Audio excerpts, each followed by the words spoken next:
This week's webisode of Curious Gamer is brought to you by hydrogen bonds, without which ice would form at the bottom of large bodies of water instead of floating at the top, and life as we know it could not exist. And neither would these guys, or this guy, or even this guy. Hi everyone, and welcome to another edition of Curious Gamer. I'm your host, Justin Bonventre, and this week we're checking out the scariest, showiest, and Michael Bay-iest of the games that have come out this year.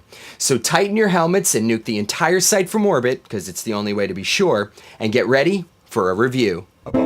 Curious Gamer.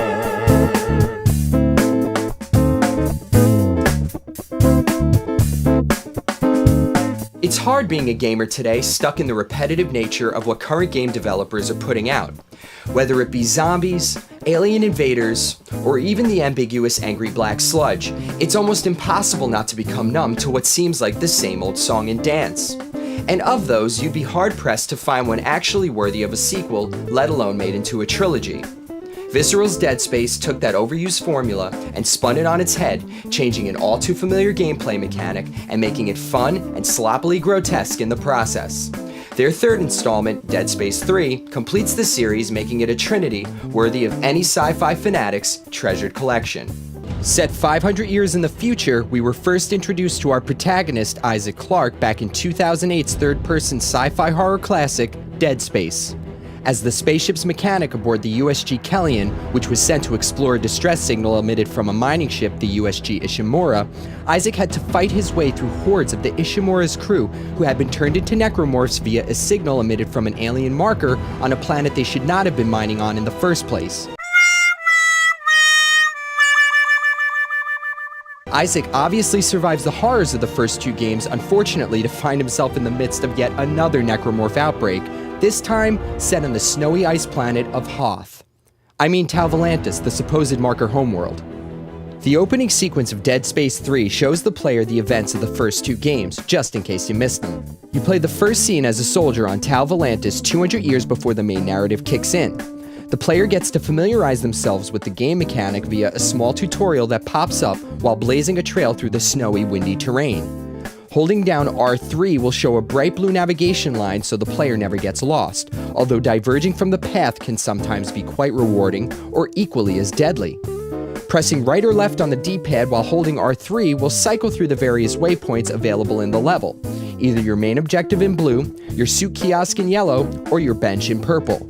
Your main objective, or the blue line, will take you to where the story will progress. Sometimes that's the same direction as the other two possible waypoints, and sometimes it's not. The suit kiosk, or the yellow line, will allow the player to change or upgrade their suit depending on the environment or enemies he or she will be facing. The bench, or the purple line, is where the player can modify, upgrade, or create new, custom, or existing weapons, and also where the scavenger bot will return and bring its spoils. Searching off in the boondocks for supplies and ammo become more necessary the harder the game mode you select. I especially enjoyed how creative searching for resource caches was implemented. Scavenger bots, which you acquire more of as the game progresses, are Dead Space's version of the motion tracker. Once the player hears a certain infamous sound, you can whip out the device and begin the search. Once the meter turns to blue, you can deploy your bot and eventually it will return to the bench with supplies, which you can use to upgrade your rig and weapons. Isaac can deploy a scavenger bot anywhere within a level unless you see a giant red flashing circle, although finding those optimal spots yields the most amount of booty. Caches aren't the only place the player can acquire power-ups. Lockers, hidden doors at campsites, and stomping the crap out of corpses can all provide the player with ammo, health, and parts. The atmosphere is thick and the exquisite lighting creates the perfect mood for fear and anxiety. Like any good horror flick, the music co-composed by Jason Graves and James Hannigan helps to enhance the experience by dynamically and dramatically rising and falling as enemy attacks emerge. Heads with tentacles burrow into lifeless corpses if not destroyed quick enough, reanimating a necromorph you might have already previously killed. Headshots have always been the least effective defense against an oncoming enemy in the Dead Space series. Aiming for the limbs is necessary to take out enemies as effectively as possible. Enemies can take multiple hits and can evolve new parts with new attacks to replace their missing limbs. Hit triangle and you deploy your stasis, which can freeze multiple enemies to a crawl, giving you time to dismember and destroy. Stasis can also be used to slow objects in the world, allowing you to get through seemingly impossible obstacles.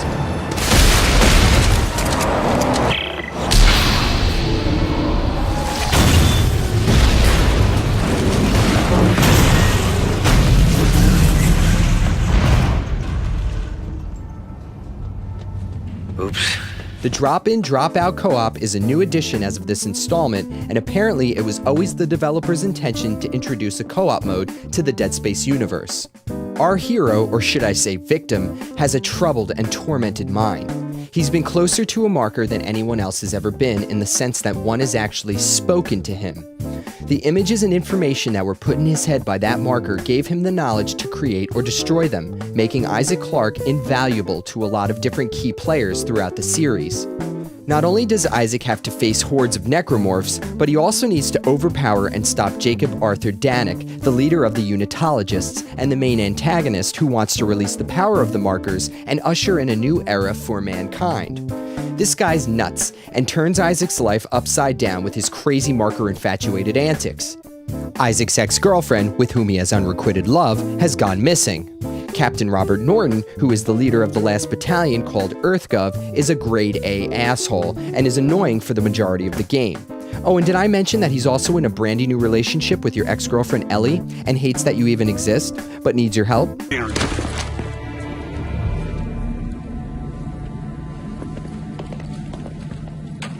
He's a real asshole, you know that? By the way, that's 2 Ellies in 2 games less than 5 months apart.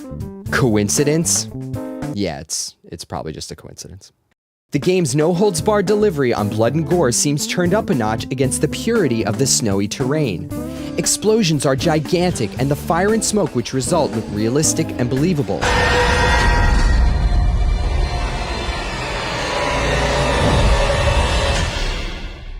Cliché movie moments bitten off from some of my favorites of the 1980s and 90s are more than welcomed.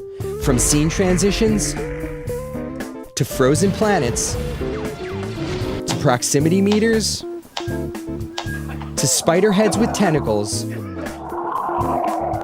and even the way Isaac is a broken man with a broken relationship living a bachelor lifestyle in a futuristic yet disheveled apartment seemed like a page out of Minority Report or The Fifth Element.